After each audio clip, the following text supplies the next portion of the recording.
जय हिंद दोस्तों, मैं आप सभी के बीच लेकर आ गया हूँ बीपीएससी टीआरई 3.0 एग्जाम के लिए। आपका जो एग्जाम होने वाला है मार्च महीना में, तो ये मैं टेस्ट सीरीज लेकर आ गया हूँ रुक्मिनी पब्लिकेशन का। ठीक है, तो चलिए स्टार्ट करते हैं। देखते हैं आज हम आपके बीच लेकर आ गए हैं सामान्य अध्ययन यानी कि जनरल स्टडी का मैं पार्ट लेकर आ गया हूँ 4। ठीक है, वीडियो का पार्ट नंबर ये 4 है, टेस्ट सीरीज नंबर 4 है। तो आज हम लोग देखने वाले हैं, इसमें 40 क्वेश्चन का डिस्कशन हम लेकर आ गए हैं बहुत ही बेहतरीन तरीका से और अच्छी तरीका से। ठीक है, इसमें जीके जीएस या फिर मैथ रीजनिंग जो भी है सबको हम लोग अच्छी तरह से एक्सप्लेन करके आपको बताएंगे। तो चलिए स्टार्ट करते हैं। तो देखिए यहाँ पे जो आपका फर्स्ट क्वेश्चन है दोस्तों 31 नंबर में, आपका बोला है सेक थीटा टेन थीटा बराबर पी है। तो बोला है कि ये यहाँ पे थीटा का वैल्यू जो होना चाहिए 0 और 90 के बीच होना चाहिए, तो इसका मान पूछा गया है। तो आप इसके लिए करेंगे क्या दोस्तों, इसके लिए आपको करना ये है कि थीटा का मान हम कुछ मान लेते हैं, जैसे थीटा के मान हम 30 मानकर, ठीक है, और इसमें मान भर के जब करेंगे हम तो पी का मान पता चल जाएगा, और ये पी का मान भरेंगे तो आंसर आपका आ जाएगा साइन थीटा। ठीक है, तो चलिए दिखाते हैं आपको कैसे हमने सॉल्व किया है। तो ये देखिए हमने सेक थीटा टेन थीटा बराबर पी लिख दिया, यहाँ पे थीटा का वैल्यू 30 मान लिया। ठीक है, और इसमें हम मान भरेंगे तो देखिए क्या आ गया है, यहाँ पे 30 भर दिए, यहाँ पे भी 30 भर दिए थीटा के स्थान पे। तो सेक 30 का मान होता है 2/√3 और से टेन 30 का मान होता है 1/√3। ठीक है, अब इसको जैसे ही हमने सॉल्व किया एलसीएम √3 आ गया, और यहाँ पे 2 हो जाएगा प्लस 1 हो जाएगा, 2 1 कितना हो जाएगा 3 हो जाएगा, और 3/√3 इस √3 से 3 को काटेंगे तो एगो √3 बच जाएगा, क्योंकि आपका 3 का वैल्यू होता है 2 √3। ठीक है, 3 के जगह पे क्या रहता है 2 √3, तो एगो हम काटेंगे तो एगो √3 बच जाएगा। ठीक है, तो यहाँ पे हमें पी का मान पता चल गया √3। अब यही हम पी का मान √3 भर देंगे। कहाँ पे भरना है, जो मान हमें दिया गया था, देखिए कितना दिया गया था, पी स्क्वायर -1/पी स्क्वायर+1 ये भरना है। तो आराम से आप भर देंगे, पी के स्थान पे √3 भर देना है, स्क्वायर है तो स्क्वायर। ठीक है, तो ऊपर से स्क्वायर आप करेंगे आप तो कितना हो जाएगा, स्क्वायर से √3 हट जाएगा तो 3 हो जाएगा -1, यहाँ पे भी नीचे भी स्क्वायर से रूट खत्म तो 3 बचेगा, +1 है तो +1। अब आगे बढ़ेंगे तो 3 में से 2 घटेगा तो 3 में से 1 घटेगा तो 2 आ जाएगा, 3 1 4 हो जाएगा, और काटेंगे हम तो 1/2 आ जाएगा। ठीक है, और 1/2 किसका मान होता है दोस्तों, तो साइन 30 का मान होता है। और यहाँ पे थीटा के मान हम क्या माने थे, 30 माने थे, तो थीटा रख देंगे, यानी साइन थीटा आ जाएगा आंसर। तो ये ऑप्शन नंबर ए आंसर हो जाएगा। तो देख लीजिए इसका आंसर क्या हो गया, ऑप्शन नंबर ए इसका साइन थीटा हो जाएगा। अगला सवाल है, ये देखिए इसमें आपको बोला है कि x का योग दिया है ए बी सी डी दिया है, और इसका अनुपात में ये दिया है। ठीक है, और इसको विभाजित किया गया है अनुपात में। बाद में बोला है कि बी और डी का शेयर के बीच का अंतर कितना है भाई, इतना है, तो x का मान निकालिए। तो हम सबसे पहले इसको अनुपात में अच्छी तरह से कर लेंगे। ठीक है, उसके बाद में बी और डी का जो होगा उसका हम बी और डी का अंतर लेकर इतना करके तब बनाएंगे। चलिए दिखाते हैं आपको कैसे बनाए हमने। तो देखिए हमने क्या किया है यहाँ पे, ए बी सी डी लिख दिया, और इसका जो अनुपात दिया था एक्स का वो हमने लिख दिया है 1/3, 1/5 और 1/6 1/9 जो दिया था लिख दिया। अब हमने ध्यान दिया कि यहाँ पे 3 5 6 9 का एलसीएम कितना आया, 90 आया, तो सब में हमने 90 से गुना कर दिया बटा हटाने के लिए। इसमें भी 90 से, इसमें भी 90 से, इसमें भी 90, सब में 90 से गुना कर दिया। तो 90 से गुना करने पर फायदा क्या होगा, इसको काटोगे तो 30 बार में चल जाएगा, इसको काटोगे भाई तो 18 बार में, और इसको काटोगे तो 15 बार में, इसको काटोगे तो 10 बार में कट जाएगा। यानी देखो आपका अनुपात आ गया कितना भाई, 30 18 15 10। और उसमें बोला था कि बी और डी का अंतर कितना था, तो देखिए आपका ये रहा बी वाला और ये रहा डी वाला, ये दोनों का अंतर दिया था 832। ठीक है, इन दोनों का हम अंतर ले लेंगे, मतलब आपको जो आपका अनुपात आया है बी और डी का, यानी 18 और 10 का, इसका अंतर हमें दिया था 832। यो हम चलिए इसको हम कर लेते हैं। तो देखिए यहाँ पे बी और डी का अंतर हमने क्या कर दिया, लिख दिया 832, और इसको जब घटाएंगे तो 8 आ जाएगा, यहाँ पे जो है लिख दिया, और 1 यूनिट का मान निकाले हम तो कितना आया, 8 से काटेंगे तो 104 आ जाएगा, और 104 एक यूनिट का मान। तो x का मान पूछा गया था, तो x में हमें टोटल अनुपात जो था योग कर लेंगे, इसको टोटल को जोड़ने पर 73 आएगा। और एक यूनिट का मान पूछा था, तो एक यूनिट का 104 था, तो 104 था, तो 73 यूनिट का मान, तो इसको गुना करके हमें कितना आ गया 7592, इसका रहा आंसर। ठीक है, तो देख लीजिए इसका आंसर कौन सा हो जाएगा आपका। तो इसका आंसर हो जाएगा आपका 7592, ऑप्शन नंबर सी इसका राइट आंसर हो जाएगा 7592। ठीक है, तो अब देखिए अगला सवाल क्या है उसको देखते हैं। ये देखिए 33 नंबर सवाल क्या बोला है। बोला कि 4 पुरुष 6 महिला एक निश्चित कार्य को 5 दिन में पूरा करते हैं, जबकि 3 पुरुष 4 महिला 7 दिनों में करते हैं पूरा। ठीक है, तो इसके हिसाब से हम अनुपात निकाल लेंगे। कितने पुरुष, तो हम एक्स पुरुष मान लेंगे, की सहायता से 25 महिला सामान्य कार्य को, जो पहले से ये कार्य था, उस कार्य को 5 दिनों में, है ना, कितना, इतना गुना पूरा करते हैं, ये पूछा गया है। तो देखिए इसको कैसे हम सॉल्व किए हैं। तो देखिए यहाँ पे हमने क्या किया है, 4 पुरुष बोला था और 6 महिला, इसको 5 दिन में करता था, और उसी काम को कितना 3 पुरुष और 4 महिला मिलके 7 दिन में पूरा करता था। तो इन दोनों को हमने इक्वल करके, चलिए 5 से 4 में गुना करेंगे, 5 का 20, 5 से 6 में गुनाएंगे तो 6 पचे 30, इधर 3 में 7 से 21, इधर हम 4 में 7 से गुना करेंगे तो कितना हो जाएगा 28। अब इसको हम जैसे ही आगे बढ़ाएंगे तो आपको पता होना चाहिए कि ये देखिए कितना है 30, डब्लू है, डब्लू मतलब ओमैन है, ठीक है, मैंने औरत, ये 28 औरत इधर आके घट के कितना हो जाएगा, 2 गो औरत बच जाएगी। और इधर 21 आदमी था, मैन था, और ये 20 गो उधर जाके मैन में 21 में से 20 गो घट जाएंगे तो 1 मैन बच जाएंगे। और इसका हम अनुपात निकालिए है, तो एम बटा डब्लू, एम बटे डब्लू का अनुपात कितना आ जाएगा, 2/1 आ जाएगा, है ना, यानी कि आपका 2 गो मैन होगा तो एक गो औरत होगी। ठीक है, ये हमने अनुपात निकाल दिया।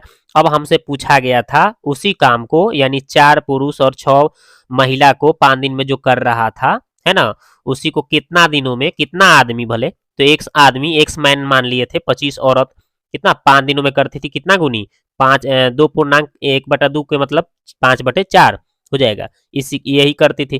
तो चलिए हमें एक्स का मान निकाल देना है, सिंपल। तो हमने क्या किया, ये 5 से 5 क्या कर दिया, काट दिया है, और इसको ऐसा ही क्या करें, एम के मान हमने 2 भरा है, चूंकि एम का मान 2 गो दिया था, 2 गो पुरुष, और औरत का मान कितना आया था, अनुपात 1 आया था, भर दिया।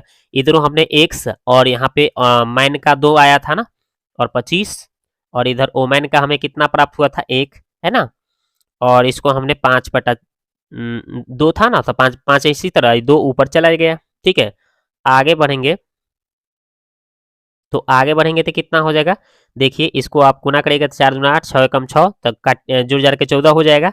इसको 2 में 1 से तो 2x हो जाएगा, और 25 से कम 25 हो जाएगा, ये 2 है, अपन 2 छोड़ दिए हैं, 5 है तो 5, ये 2 से काट दिए हैं 14 को 7 बार में, और 7 बचे कितना हो जाएगा 35, और यहाँ पे 2x, यहाँ पे 25 बच जाएगा। ठीक है, और ये 25 इधर 35 में से घट के आके 10, 2x, है ना। अब इसको आगे बढ़ाए हैं तो 10 ऊपर चल जाएगा, 2 नीचे, तो काट के कितना आएगा 5, x का मान 5 आ जाएगा, जो कि आंसर हो जाएगा आपका। तो देख लीजिए इसका आंसर ऑप्शन नंबर सी हो जाएगा, 5 इसका आंसर आ गया। ठीक है, अगला सवाल देखिए, ये देखिए अगला सवाल है कि एक नियमित षट्भुज के आकार में एक क्षेत्र का क्षेत्रफल 2400√3 मीटर स्क्वायर है, तो खेत में बाड़ लगाने का लागत 16.80 प्रति मीटर है, ये निकालना है आपको। ठीक है, तो चलिए इसको हम सॉल्व करते हैं अच्छी तरह से। तो ये देखिए हमने इसको क्या किया है, षट्भुज के क्षेत्र का क्षेत्रफल दिया था कितना 24√3, और षट्भुज है यानी 6 गो हो जाएगा भुजा, तो 6 गुने √3/4 ए स्क्वायर इसका सूत्र हो जाएगा, और यहाँ पे इसका मान दिया है। अब हम इसको कट करेंगे, √3 से √3 काट देंगे।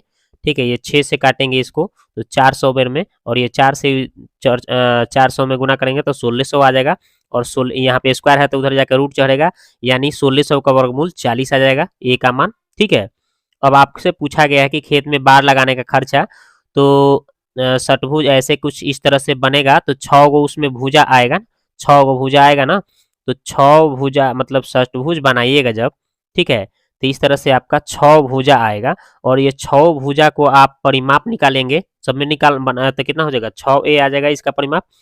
और 6 का मान हमें 40 पता था तो गुना कहते हैं 240 आ जाएगा। और हमें एक परिमाप का खर्च दिया था, मतलब बार लगाने का प्रति बार लगाने का खर्च कितना था आपका 16.80। तो इसको हम गुना कर देंगे तो टोटल निकल जाएगा खर्चा। तो हमने दशमलव से हटाने के लिए, दशमलव हटाने के लिए क्या किया है कि दशमलव हटाने के लिए हमने बटा में 100 लगा दिया है। एक शून्य से एक शून्य काट दिया, एक शून्य ये से काट दिया। अब 24 में हम गुना किया 168 में, तो आपका आ जाएगा 4032 आंसर। ठीक है, तो देखिए इसका आंसर कौन सा हो जाएगा आपका 4032। ऑप्शन नंबर बी इसका राइट आंसर हो गया दोस्तों। ठीक है, अब हम अगला सवाल देखते हैं। 35 नंबर क्या बोला है, ये देखिए बोला है कि यदि किसी वर्ग का भुजा चौगुनी कर दिया जाए तो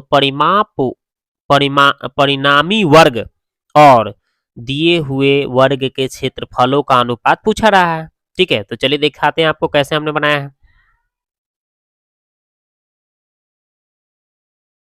तो देखिए हमने क्या किया है इस सवाल को। 35 नंबर बोला था वर्ग की भुजा, तो पहले से ए था और बोला है कि उसको 4 गुना कर दीजिए, कर दिया हमने। फिर परिमाप इसका क्या हो जाएगा, इसमें क्या हो जाएगा 4 से गुना हो जाएगा तो 4a हो जाएगा परिमाप इसका। इसका अगर परिमाप निकालेंगे तो 4 गुने 4a हो जाएगा, है कि नहीं। अब इसमें पूछ रहा था अनुपात, पूछ रहा था कि जो परिणामी आया था ना परिमाप, उसके पहले वर्ग के क्षेत्रफल से आपका जो परिणामी भुजा आया है उसके पहले वर्ग से क्षेत्रफल निकालना है। ठीक है, परिमाप से नहीं, भुजा क्षेत्रफल निकालना है। तो ये परिणामी आपका भुजा है, ये पहले से भुजा था, तो इसका आपका 4a का होल स्क्वायर हो जाएगा। ठीक है ना, मतलब भुजा का स्क्वायर होता है वर्ग का क्षेत्रफल, और बाटा इसका a का स्क्वायर हो जाएगा, है ना, भुजा स्क्वायर। अब इसको जब करेंगे तो 16a स्क्वायर, नीचे भी a स्क्वायर हो जाएगा, a स्क्वायर से स्क्वायर कट जाएगा तो 16/1 यानी 16:1 इसका आंसर हो जाएगा। ठीक है, तो देख लीजिए इसका आंसर क्या हो जाएगा 16:1। अगला सवाल है, ये देखिए बोल रहा है कि यदि किसी वृत्त का व्यास ए बी, है ना, ए और बी का निर्देशांक दिया था, ए का निर्देशांक 4 6 और बी का निर्देशांक -2 1 2। ठीक है, तो आपका वृत्त का केंद्र का नियामक पूछा जा रहा है। ठीक है, तो ये बहुत सिंपल है, बहुत आसान है, देखिए बताते हैं आपको। तो देख लीजिए इसको कैसे हमने बनाया है। यहाँ पे देखिए एक वृत्त बनाए हैं और इसमें व्यास इसका ए और बी हमने लिखा है, दोनों का निर्देशांक लिख दिया है, और यहाँ पे केंद्र जो है ओ, इसका आपको नियामक निकालना था। तो मूल बिंदु हो रहा है ना, बीच में हो रहा है मूल बिंदु, तो मूल बिंदु का निर्देशांक आपने सूत्र पढ़ा है, क्या पढ़ा है कि x1 + x2/2 y1 + y2/2, ये सूत्र होता है, आपने पढ़ा होगा 10th में दिया है। ठीक है, तो इसके हिसाब से आपका x1 कितना है 4 और x2 कितना है -2, ये आप भर देंगे और बाटा 2। ठीक है, और y1 6 y2 2 भर देंगे यहाँ पे और बाटा 2 लिख देंगे। ठीक है, तो इस तरह से आपने मान भर दिया, तो 4 में से ये 2 प्लस माइनस घट जाएगा तो 2/2 आ जाएगा। ठीक है, और यहाँ पे आपको 6 × 2 8, 8 में 2 से हम भाग कर देंगे तो 4 आ जाएगा, और इसको काटेंगे तो 1 आ जाएगा। तो आपका 1 1 और 4 आ जाएगा, जो कि ऑप्शन में कहीं नहीं दिया रहा है, तो इसलिए ऑप्शन ई मार देंगे, इनमें से कोई नहीं क्या। तो इसका आंसर आपका हो जाएगा कौन सा हो जाएगा दोस्तों, तो आपका ऑप्शन नंबर कौन सा दिख रहा है, इसमें कोई भी ऑप्शन नहीं दिख रहा है, तो इनमें से कोई नहीं, ऑप्शन ई मार देंगे आंसर। अगला सवाल देखिए, ये बोल रहा है कि 5 क्रमागत सम संख्याओं का औसत m दिया है और अगली 5, है ना, सम संख्याओं को शामिल कर दिया जा रहा है और 5 को शामिल कर दिया जाए तो नया औसत का मान बताना है आपको। ठीक है, तो चलिए दिखते हैं इसको। तो देखिए यहाँ पे हमने कैसे इसको सॉल्व किया है।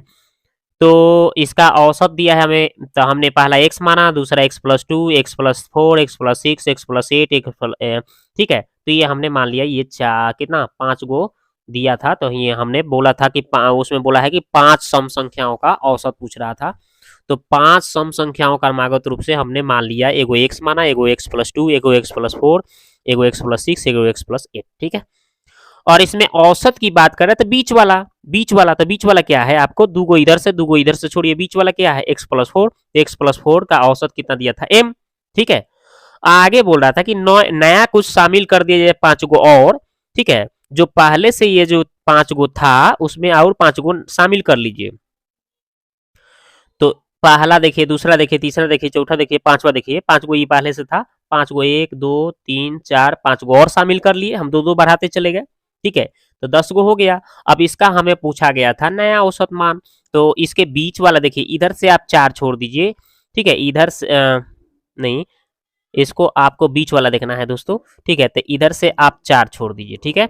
इधर से 1 2 3 4 इधर से छोड़िए, तो बीच में हमें कौन सा पड़ रहा है? ये पड़ रहा है। इसको हम औसत निकालेंगे तो ये दोनों को जोड़ के 2 से भाग करेंगे, तो देखिए ये दोनों को जोड़ दिए हैं, 2 से भाग किए हैं। अब इसको हमें कितना प्राप्त हो गया? एगो एक्स, एगो एक्स, 2 गो एक्स, यहाँ पे 10 8 18 हो गया, 2 से काटेंगे तो x प्लस 9 हो जाएगा, ठीक है? और यहाँ पे आपको दिखना चाहिए कि यहाँ पे 9 को हम तोड़ सकते हैं 4 प्लस 5 में, तो हमें फायदा क्या हुआ? x प्लस 4 की जगह m भर देंगे, और ये 5 था तो 5 थे, यानी m प्लस 5 इसका आंसर हो जाएगा। m प्लस 4 कहाँ है? क्यों भरे हैं? क्योंकि देखिए m प्लस 4 का वैल्यू m पता था हमें, इसलिए हमने m प्लस 4 के स्थान पे m भर थी, x प्लस 4 के स्थान पे m भर दिया, और प्लस 5 ये रहा आपका आंसर, ठीक है? तो इसका आंसर हो जाएगा m plus 5, option number A. अगला सवाल है, अब देखिए जी के जी एस स्टार्ट हो गया यहाँ से, ठीक है? तो चलिए इसको देखते हैं, अच्छी तरह से सॉल्व करते हैं। तो देखिए बोल रहा है कि दक्कन कृषक राहत अधिनियम कब पारित किया गया, ठीक है? तो ये रहा आपका 38 नंबर क्वेश्चन। तो इसका आंसर हो जाएगा दोस्तों ऑप्शन नंबर ए, 1879 ईस्वी में पारित किया गया था, ठीक है? याद रखिएगा, ठीक है? और यहाँ पे ये 1875 से है ना 79 में जो दक्कन विद्रोह महाराष्ट्र के पूना, अहमदाबाद, है ना, सतारा और गोलापुर आदि क्षेत्र में मुख्य रूप से फैला हुआ था, है ना? कब हुआ था? तो 1879 ईस्वी में। अगला सवाल है, ये देखिए। तो अगला सवाल बोल रहा है कि 100 मीटर दौड़ में, 100 मीटर की दौड़ हो रही है, ठीक है? उस दौड़ में क्या हो रहा है कि आपका ए इस दूरी को 36 सेकंड में, और बी जो है 45 सेकंड में तय करता है। तो इस दौड़ में ए और बी को कितने मीटर से हराता है, ये पूछा गया है, ठीक है? तो देखिए दोस्तों, इसको हम कैसे सॉल्व करेंगे? सिंपल, इसको क्या करेंगे? देखिए आपका 100 मीटर की दौड़ है, ए से 36 मीटर, बी से 45 मीटर, ठीक है? तो 100 मीटर आपको बोल रहा है कि ए बी को कितने मीटर से हराएगा, ये हारने की। तो 100 में से 100 गुने कितना भाई? पहले कितना था? 36 सेकेंड लग रहा था, उसके बाद 45 सेकेंड लग रहा था उसको, है ना? अब जब इसी को आप सॉल्व कर देंगे तो आंसर प्राप्त हो जाएगा, ठीक है? इसको जैसे ही आप सॉल्व करेंगे, इसको कट करेंगे, है ना, 45 को, तो 9 पचे 45, है ना, 20 पचे 100, और फिर 9 चौके 36, ये 4 से 20 में गुना करेंगे तो 80 आ जाएगा, यानी 100 में से जैसे ही आप 80 घटाएंगे तो आंसर आ जाएगा, कितना आ जाएगा? आंसर आ जाएगा 20, ठीक है? तो 20 कहाँ है ऑप्शन? तो ये 20 मीटर इसका आंसर हो जाएगा, इतना मीटर की दूरी से हराएगा, ठीक है? अगला सवाल है, निम्नलिखित में से कौन सरकारी बजट में एक पूंजी प्राप्ति है? तो इसमें ये पूछा गया है क्वेश्चन, तो इसका आंसर हो जाएगा दोस्तों आपका सरकार द्वारा जनता से लिया गया उधार, ठीक है? अब अगला सवाल है, 40 तो हो गया, अब 41 नंबर देखेंगे।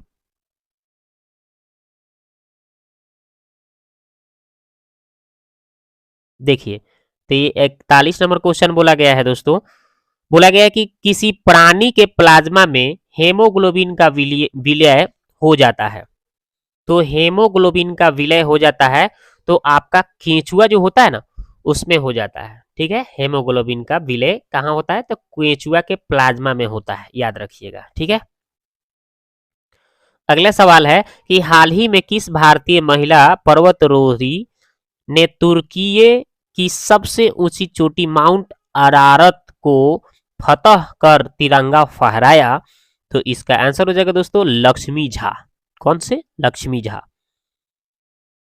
अगला है, ऑस्ट्रेलियन और ओपन महिला एकल खिताब 2023 किसने जीता है? तो इसका आंसर हो जाएगा दोस्तों ऑप्शन नंबर ए, साबालेंका। अगला सवाल है, सितंबर 2023 में कौन मास्टर कार्ड इंडिया के नए अध्यक्ष नियुक्त हुए हैं? तो इसका आंसर हो जाएगा दोस्तों, इसका हो जाएगा, कौन था? तो नए अध्यक्ष रजनीश कुमार को नियुक्त किया गया था, रजनीश कुमार को। तो इसमें लेकिन ऑप्शन में कहीं नहीं दी रहा है, इसलिए ऑप्शन नंबर ई इसका आंसर हो जाएगा, लेकिन इसका आंसर होगा रजनीश कुमार, याद रखिएगा।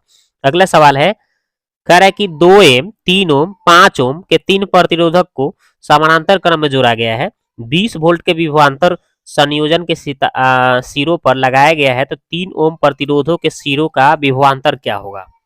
ठीक है, सिंपली तो इसको आपको कैसे बनाना है दोस्तों, ठीक है, तो इसको आप जैसे ही सॉल्व करेंगे तो इसका आंसर आ जाएगा आपका 20 वोल्ट आ जाएगा। कितना आ जाएगा भाई? 20 वोल्ट आ जाएगा, ठीक है ना। तो चलिए आगे देखते हैं, इसको आप सॉल्व कर लीजिएगा। अगला सवाल है कि एक परितंत्र में ऊर्जा का प्रवाह सदैव होता है, तो कैसे होता है दोस्तों? एक दिशा में होता है, एक दिशीय। अगला सवाल है, पोटेशियम फेरोसाइनाइड K4FeCN6 किस प्रकार का लवण है? तो दोस्तों इसका आंसर हो जाएगा संकर लवण है। अगला सवाल है कि डॉडट के कारण आकाश में तारा टिमटिमाता दिखाई देता है, तो ये तो आपको पता होगा, ये आपका वायुमंडलीय अपवर्तन के कारण। अगला सवाल है कि उपास्थि निम्न में से किसमें नहीं पाई जाती है, तो इसका आंसर हो जाएगा ऑप्शन नंबर, कौन सा हो जाएगा? ऑप्शन नंबर सी दिख रहा है, ब्रिक में। चलिए 49 हो गया, आप देखते हैं 50 नंबर। कह रहा है कि सूर्य ग्रहण करने के समय दिखाई देने वाला उसका बाह्यतम भाग, जिसे आपका सूर्य मुकुट भी कहा जाता है, निम्न में से कौन सा है? तो इसका आंसर हो जाएगा ऑप्शन नंबर सी, परिमंडल या कोरोना। अगला सवाल है, निम्नलिखित में से कौन वोल्टता को निरूपित करता है? तो इसका आंसर हो जाएगा ऑप्शन नंबर ए, किया गया कार्य बटा विद्युत धारा गुने समय। अगला सवाल है, तो अगला सवाल क्या है, ये देखिए। अगला सवाल है कि वह वस्तुएं जिनका गंध एसिडिक तथा बेसिक माध्यम से में बदलता हो को डॉडट कहते हैं, क्या कहते हैं दोस्तों? तो इसका आंसर हो जाएगा अल्फैक्टरी संकेतक कहते हैं। अगला क्वेश्चन है कि इनमें से कौन सी गतिविधि ग्रीन हाउस प्रभाव के लिए जिम्मेदार नहीं है? तो इसका आंसर हो जाएगा परिवहन के लिए सोलर का उपयोग। अगला सवाल है, वायसराय की संधि किस वर्ष में हस्ताक्षरित हुई थी? तो इसका आंसर हो जाएगा दोस्तों ऑप्शन नंबर बी, 1919। और आपको यह भी याद रखना है 1919 13 अप्रैल जालियांवाला बाग हत्याकांड, वो भी याद रखिएगा। अगला सवाल है, धौलावीरा और लोथल का प्राचीन हड़प्पा बस्तियां वर्तमान भारतीय राज्य डॉडट में स्थित है, तो कहां पे स्थित है? आपका गुजरात में है।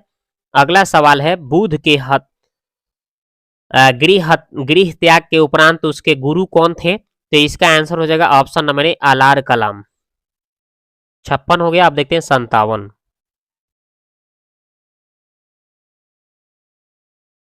देखिए 57 नंबर क्वेश्चन क्या है, बोला कि भारत में स्थानीय स्वायत्तशाही शासी संस्थाएं 1882 में सशक्त की गई थी, तो इसका आंसर हो जाएगा दोस्तों option number B, Lord Ripon द्वारा।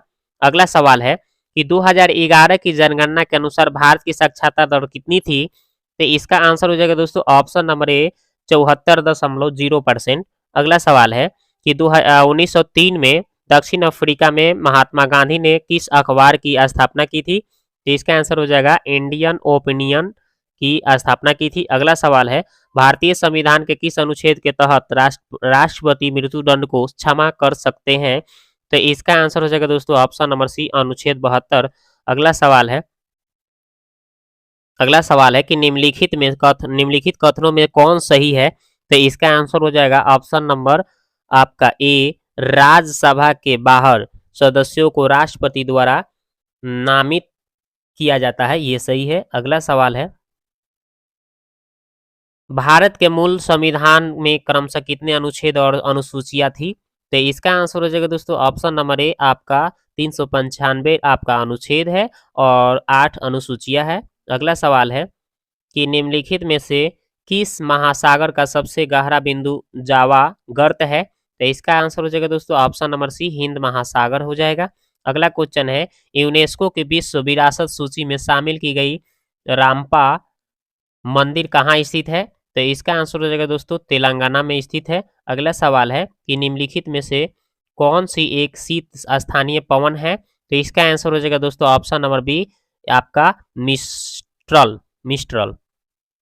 आप देखते हैं 66 नंबर क्वेश्चन देखते हैं।